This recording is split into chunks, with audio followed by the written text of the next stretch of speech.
This is Backstage Sonoma, your all-access pass to the local music scene. Coming to you from beautiful downtown Santa Rosa, this is the Backstage Sonoma podcast. And now, here's your host, Steve Roby.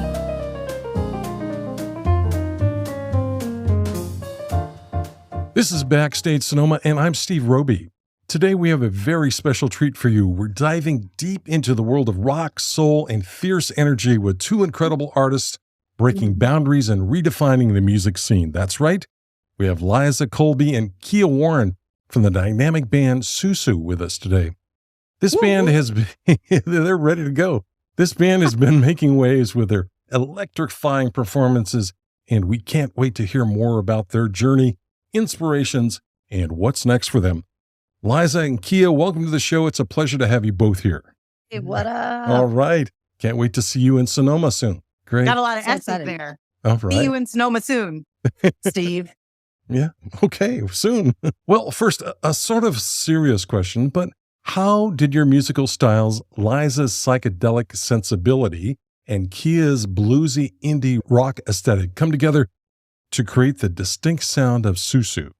That is very specific, which I appreciate. But I would say both of our backgrounds traversed those genres, as well as rock and roll, that is like classic rock and heavy rock and everything in between. And in New York City, there is a very small community of Black women doing rock and roll. So we'd like to think it was inevitable that we would meet, but we were lucky enough that the connection was expedited through a mutual friend of ours, Flannery, and she was raving to each of us individually that we would love each other, and people aren't always right.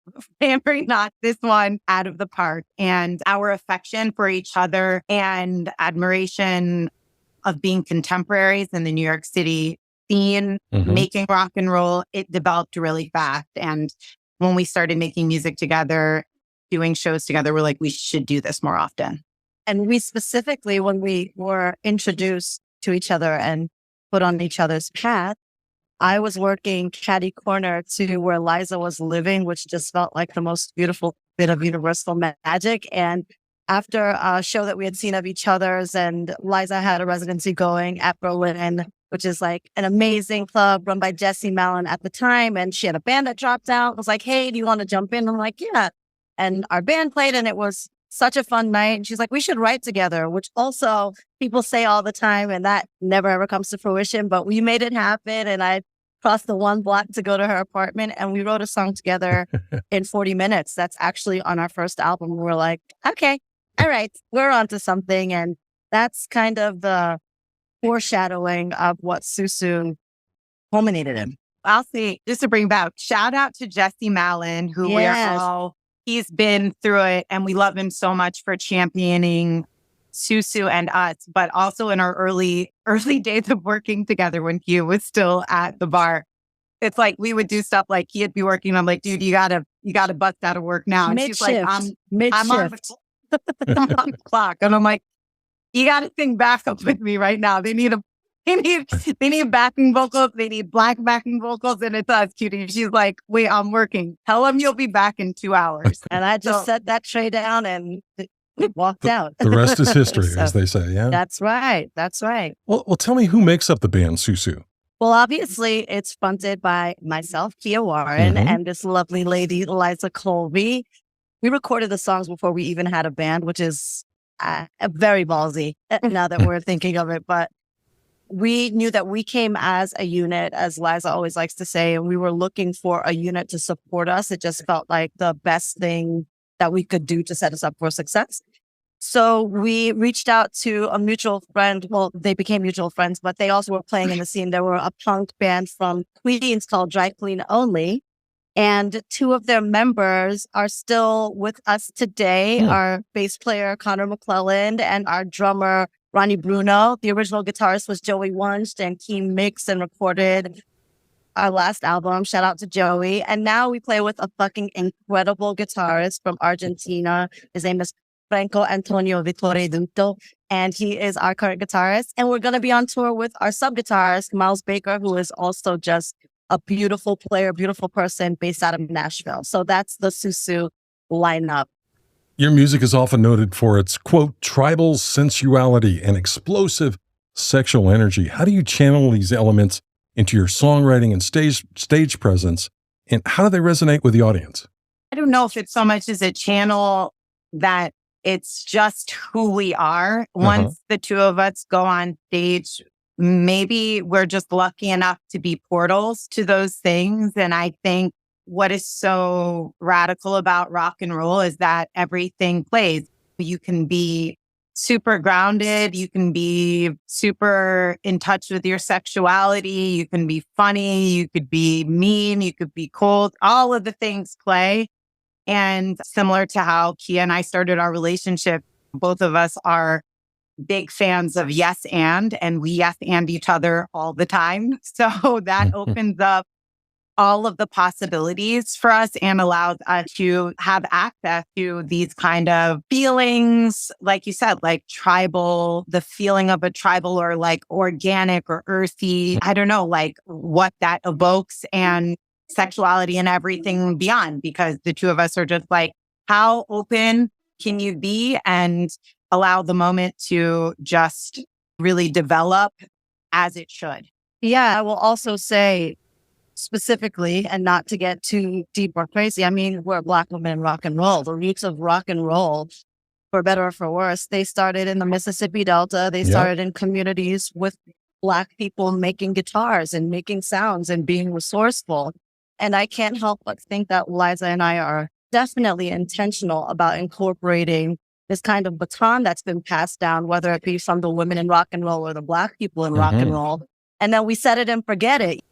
We have that. We have discussions about that. We meditate around that. Liza is very disciplined with her physicality, and we do the work. We acknowledge these people. We listen to their music. We shed like motherfuckers. We DJ for each other on long road trips and put each other onto music. Liza's parents are musicians. So we put all of that in the stew, and then we turn the fire down and walk away, and then we come back, and then it's like all gumbo. So I love it. I can't really speak for how people respond to it. I think people have visceral responses based on what they say, but we know how we feel about it, and that's where it comes from for us. Some historians might even point to Sister Rosetta Tharpe for the origins of like all of these women. I mean, and outside of the genre, Linda Martell in country music, Mahalia in gospel. It's everything. This is what the Stones were thinking in their fucking veins with an IV. So this is all, we're very, very aware of it and grateful for it. And hopefully we're carrying on that legacy with our own filter and our own little tilt on it, SUSU tilt on it. Amen to that. Well, let's talk about the current album called Susie and how the project came together. Who is Susie, by the way? Susie's our imaginary manager. She was before we had Jocelyn Simone. Shout out Jossie. Before we had Jocelyn, before there was SUSU, when it was Rebel and Dime, Kia's band and Liza Colby Sound. When we started working together, we had made a super group called Rebel Sound. And between Rebel Sound and us doing the bands individually, we really became allies for each other, because it was the first time that it's like, oh, wow, like here's another woman who's in a very similar situation. And now we can throw these ideas at each other. And we're like, it would be so helpful to have a manager. So we're like, oh yeah, Susie will be your manager. And Susie was, honestly, she did not take any of the workload off of our shoulders or our hands. It was still all Kia and I. And Susie as an alias was horrible. And we just thought it was so funny, especially in the state of the music industry as it is right now, where musicians are just constantly required to do more and more and more and more and more. Yeah. You can look at the cover of the vinyl. Sarah Casey designed it, our amazing graphic designer. But there's a look of absolute like perplexed frustration and like kind of wonderment as well, which is like just called Susie. It's kind of like when people are always like, you know what you should do as an artist? And you're like, oh my God, come on. So that's where Susie comes from. I love the label on the vinyl record too, the old retro rotary dial. Oh, Yeah. yeah. That's yeah. so cool. It Well, feels like it Thank really you. drives it home when not only you know what else you should do and you should call the person who doesn't help, that you have to go through the It's going to take 10 painstaking- 10 million years to even get through because of the rotary dial. Oh, Yeah. I still have The sore word. fingers from those days. Let's play some music now. The track I'm Yeah. going to play is called Psychedelic Gangster. Great title. What's the backstory on this one? Oh, the gangster. I wrote it a really long time ago and it got thrown into the pot when Kia and I decided to do SUSU. The opportunity came out of a few connections that we had been working on through the years. One was a booking agent that I had.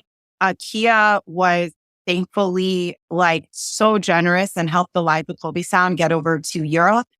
And we were only like, we got into a certain amount of markets, but wanted to branch out. So I found this other booking agent and they took the Liza Colby sound on. And then I alley-ooped Revel and Dine to them. And Ilegal Mezcal is a mezcal company that we've been working with for years. And they were like, we would love to do a Rebel Sound record. And Kia and I were like, well, what if we did something that was just us? And they're like, what does that look like? We're like, can we call you back? And long story short, we're like, we'd like to do something. We didn't have a name yet. Now we all know it's SUSU.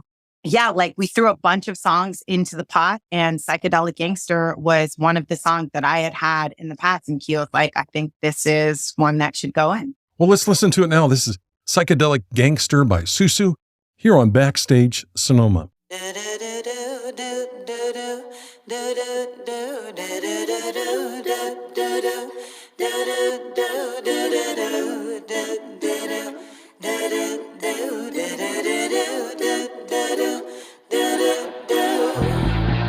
Took a walk to clear my mind. Ended up on the wrong side of town. In my nightgown. Couldn't believe my eyes. Still I tried to describe Queen on the throne, butcher with a bow. Sleepwalker, Queen of Hearts takes your mind. Sleepwalker, creeping through the streets of time. Psychedelic gangster.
My guests today are Liza Colby and Kia Warren from the band SUSU. How do you both navigate and challenge? I think we talked about this a little bit before, but maybe you could elaborate on it. How do you both navigate and challenge the often male-dominated rock scene?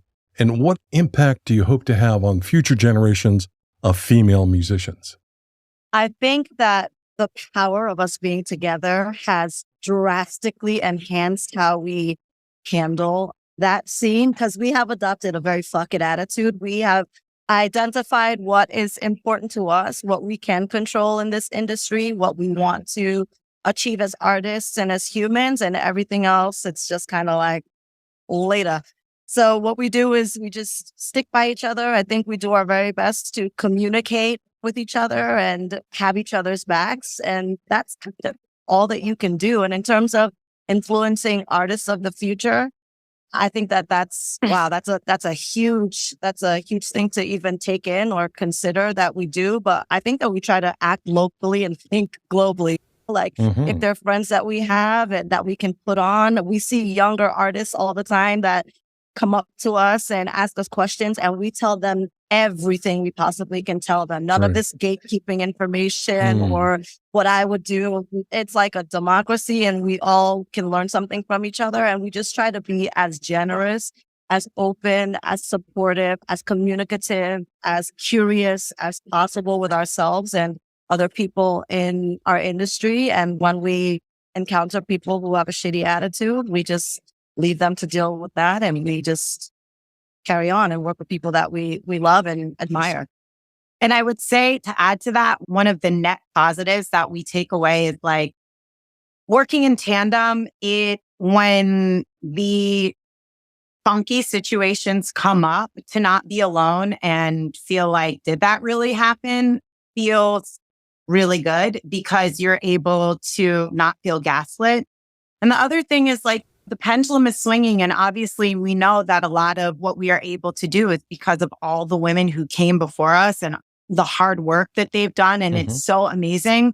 So part of us paying respect to all of that work and to the privilege that we have to be able to do what we're doing and to be on stage, because it's a massive privilege, is to work with men who respect that and to work with people who lift us up and keep us in an environment where we feel supported and able to grow. And I think that's something that is lacking across the board. It's like we're all human, and the same way that we're fighting to have our stake as women in the industry is like what's happening for a lot of people. So if you can really find your community who will help you grow and feel the kind of support that will get you to the next place in your art is really, really important. And that's what we got together in doing that in a male-dominated industry. That's so important. Thank you for sharing it. Yeah.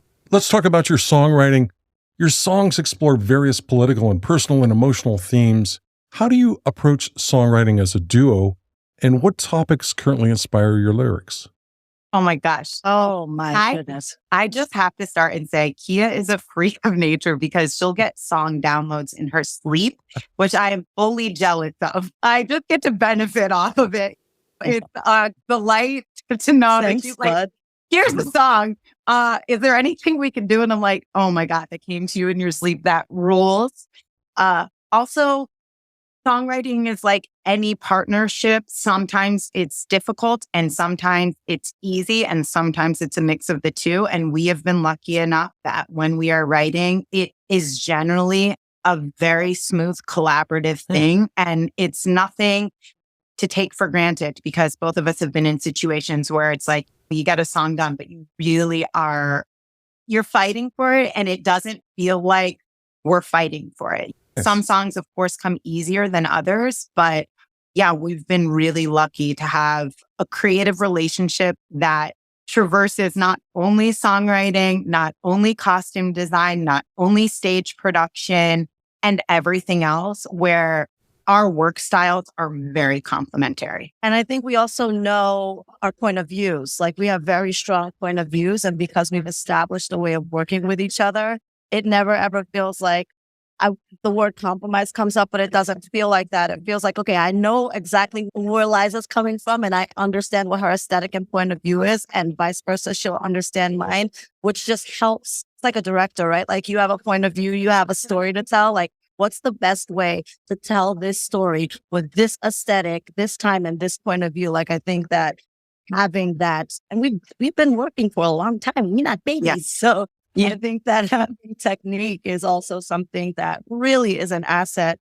Yeah, like Liza said, sometimes it's difficult, but more times than not, once we birth that baby, we're like, yes, we get to enjoy it and just like step back and admire. Like I admire Liza's, like, she will be like, not that guitar. And I'm like, whoa, like her production skills are incredible. So we get to actually flex and utilize our strengths and all of that because of the work that we've put in beforehand, if that makes sense. Oh, yeah, yeah. Well, let's switch gears for a second here. I understand you'll be featured in a film. Tell us more, please. We can't tell you too much. Oh, come on. It's a secret. I would say keep your eyes and ears peeled because you're lucky enough to both act in a feature film this summer. And we're really excited about it. And that's all we can say right now. Wait, we can't say who it's written by? Nothing? Okay, well, there you go. Woo, tenor hooks. Am I right? Well, you got to get But honestly, stay tuned because It's incredible. It's really rad. Do you have a release date? No. Huh. This is like fresh. This is like hot off the press, fresh, like just wrapped a minute ago. Yeah. Well, as a journalist, I have to follow up. Is it a comedy? Is it a drama? Is it a science fiction thing? Or We don't want to tell you anything right now, but we can tell you that It's not it is science a fiction. Park City movie. There you go. I guess to find out more, follow you on social media and you'll keep Oh, there it fans is. posted. Oh, yes. There we go. Okay. Well, let's play some more music. This next track is called Turnt. Tell us more. Turnt is part of my contribution to SUSU, one of those songs that were waiting in the wings. And it is, man, that song was in my brain and written out maybe like 3 years before it even saw the light of day. And it was very much stylistically an homage to what I was doing with Revel and Dimes, which is a lot of Mississippi Delta blues-based, kind of like call and response church things. And the content, I was just so frustrated about. Like, we have these institutions like marriage, and we talk about like the lack of rights for women, but where does that leave us? And what are we telling to our children? And what are we telling our daughters? And why do we make these vows to ourselves and each other if they're not for the betterment of humanity? And all these things were floating around. And then played it for Liza, and she's like, "Yep, let's turn around and develop it." And that's Turnt. What's the significance of the title? I think Turnt is like a slang word. When you get turned, you get like turned up or whatever. You also can get turned out. But in this context, it's like, is it too late to turn the ship around, or are we like on a different course for good? So it's just this looming question of like, when you go past a certain boundary or you go too far, is it too late to get turned around? And it's interesting when you asked us to pick two songs, we were really having trouble. But psychedelic and Turnt, when you talk about like psychedelic, turn on, tune out. Why am I forgetting the whole phrase? And it's that Turnt is that, and psychedelics are that. It's like really feels like this is where we are, this energetic vibration that we're all living in too, because technology is just developing at a rapid rate, and we are really being thrown into something that is way bigger than us. And once you can't unknow it. So what are you going to do to be the best person that you can be within all of it? Tune in, tune in, and drop out, and put this on the Turnt table and hear it. Here's SUSU with Turnt.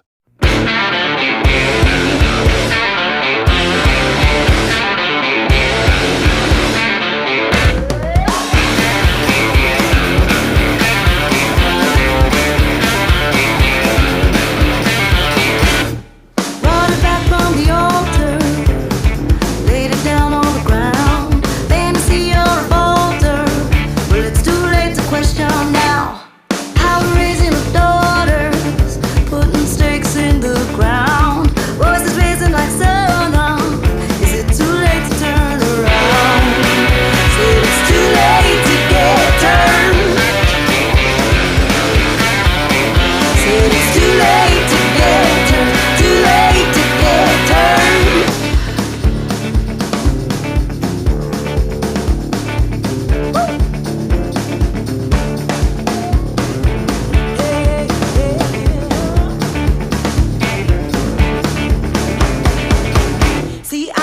bed with a promise, seeking comfort in vows. Never thinking the party would ever come crashing down. Let me know if you're able. Won't you let me know now? If we live in a fable, gotta make it real somehow. 'Cause it's too late to get turned. Too late to get turned. Too late to get turned.